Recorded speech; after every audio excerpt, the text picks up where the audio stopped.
The idea in that paper we can borrow from for this discussion is that for a person, it's really useful to think about integrity as your relationship with your own word, Yeah. and where your word is where your word is defined in a really robust way as not just being what you promise, but also like the things that you value. Yeah. So let's just use those two, okay? So like you set up your whole calendar of all the things you're going to do, and then you do what a lot of my clients do, which is you get up in the morning and you go into your office and you look at your calendar and you see the first thing on there and you don't want to do it. And so you just call an audible right out of the gate, and then you just Yes. blow off your calendar, you do all these things. And look, maybe you had a really productive day and you got some stuff done, but you just didn't do what you said you would do. So in her book, she talks about how the body actually registers lacks of integrity. So when you lie, it knows. Mm-hmm. When you break a promise, it knows. When you don't live true to one of your values, it knows. But the point is that when you break a promise you made and you don't deal with it appropriately, or you don't live true to your value, it affects your body as well. Yeah. So another domain you need to pay attention to in order to be complete in life is your integrity.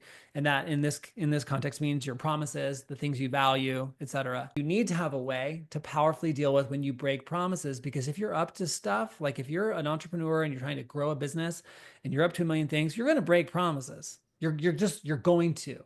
Yeah. It's not an excuse. It doesn't give you an off the hook. It doesn't mean that you can just go ahead and make promises willy-nilly. You still want to make promises thoughtfully and with thinking you have every possible ability to keep them. But when you break them, then you need a way to deal with the promise that you broke so Yeah. that you are left with your integrity restored. There's a way to do that. And most people don't know how to do that because we're just not taught how to do that. Mm-hmm. But you need a way to do that. Is Yeah. that, okay, when you break a promise, people get affected.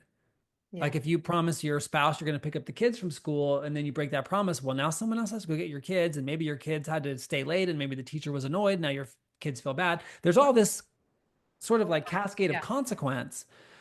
So part of what will leave you with the experience being complete is when you go to deal with the broken promises, you got to talk to all those people who are affected and acknowledge, hey, I didn't do what I said. And as a consequence of that, you had to deal with all these things. Mm. What could I do? What can I do to make up for that? Yeah. And I promise you that's not going to happen again. Here's why I broke my promise, and I'm handling that. So in the future, you just know that that won't happen again. I'm dealing with that, right? So those are some of the practical things you need to do.